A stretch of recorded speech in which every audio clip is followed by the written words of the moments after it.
Namaskara, Ellarigu Namaskara. Good day to all of you. I would certainly like to thank Dr. Rao BBG Chelikani, Colonel Tyagi, Dr. KSR Murthy, along with the members from the Confederation of Resident Welfare Associations for inviting me to speak here today. How much as I would have liked to be there in person, owing to my travel and other commitments, I'm unable to be there in person and meet with all of you. But my best wishes, nevertheless, to the organizers of this very important conference, and my best wishes to all those who are participating today.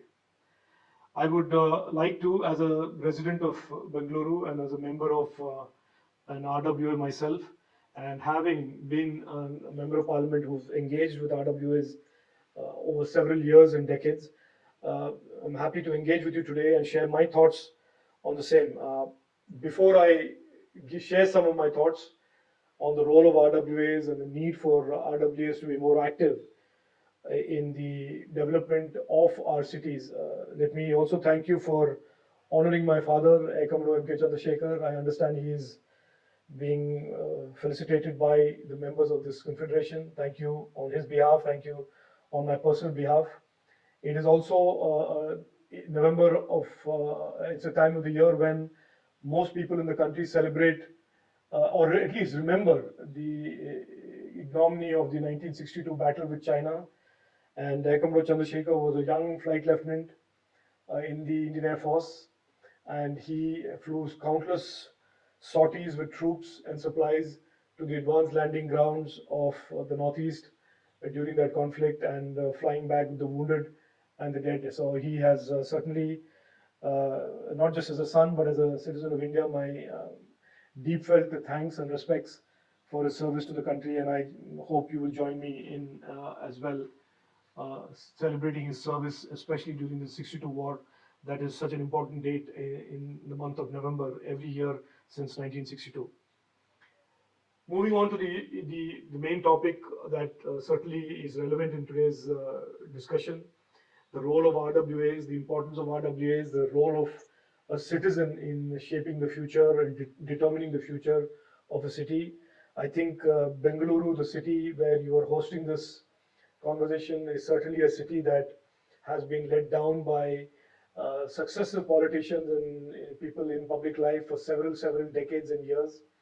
And it is not any secret that, unfortunately, the voices of citizens have been, in large part, brushed aside by powerful vested interests in the name of builders, contractors, and other enabling entities that have enabled these vested interests.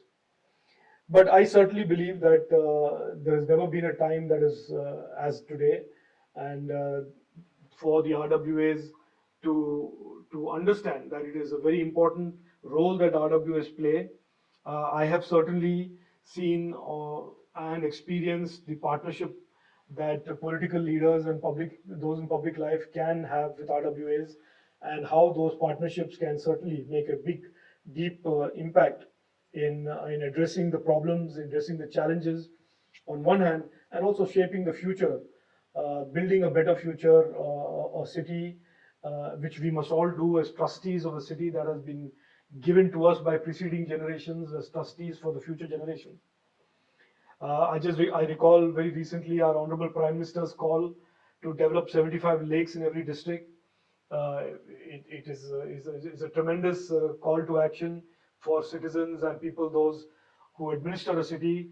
It is a reminder about how over several decades the lakes and the lifeline of a city like Bengaluru have been allowed to be encroached, allowed to be destroyed, allowed to be polluted by these same vested interests that I referred to. I have personally, as some of you may know, have been privileged and honored to have played a role in the rebuilding of or the protecting of many lakes in Bengaluru, the revival of these lakes.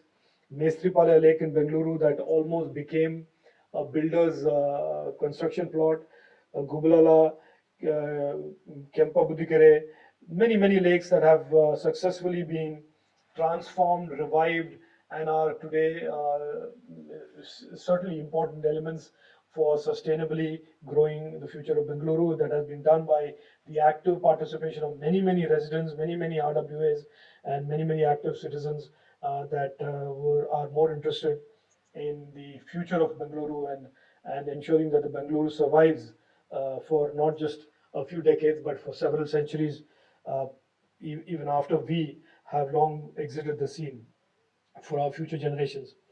RWS provide structure. RWS provide helping up, setting up committees that monitor the progress of initiatives.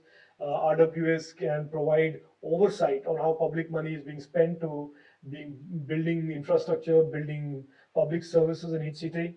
And I think through such work, RWAs can emerge as catalysts for change and the real life expression of Prime Minister Narendra Modi ji's maximum citizen participatory model of governance. The story of RWs in Bengaluru, in particular, is one of resilience, community empowerment, and a shared commitment to building a sustainable future for this beautiful, proud city. The active involvement of citizens showcases the potential for positive change, even when confronted with strong vested interests and agendas that are, in a sense, aimed at exploiting the city rather than protecting and growing the city. I will. I can speak a lot on this topic, and certainly I don't want to bore you with a longish speech. But there is a broad framework for RWAs that I like to emphasize. I have done so in the past, and I repeat again: RWAs must facilitate first and foremost citizen participation, and must understand that that is a mission that they can play, must play, and notwithstanding anybody who says that that is not required, RWS can be an instrument to catalyzing citizen participation in policy making, in decision making, in infrastructure building, and in pretty much any area that impacts the future of the city.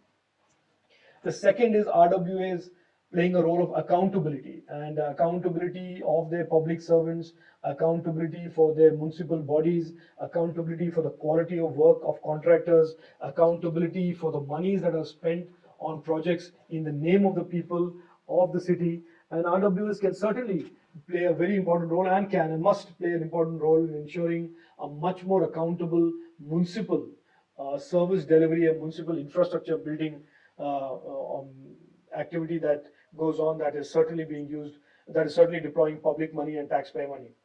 Third is RWAs must, in my opinion, play a role and a proactive role of promoting inclusion.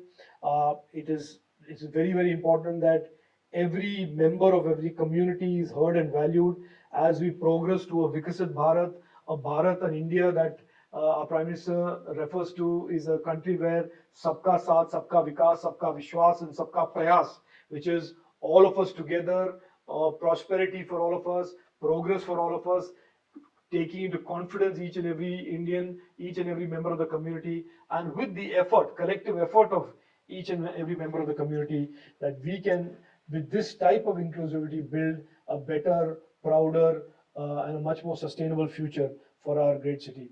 I will end here. I would like to congratulate all the members of RWAs assembled in Bengaluru today. Notwithstanding whatever people may say, RWAs have a very central role, an important role in keeping our city going, continuing, and hopefully even changing the direction in which our city is going. I have said on record that many decades and many successive governments and municipal organizations have let Bengaluru down, and that is certainly the case in many cities around the country.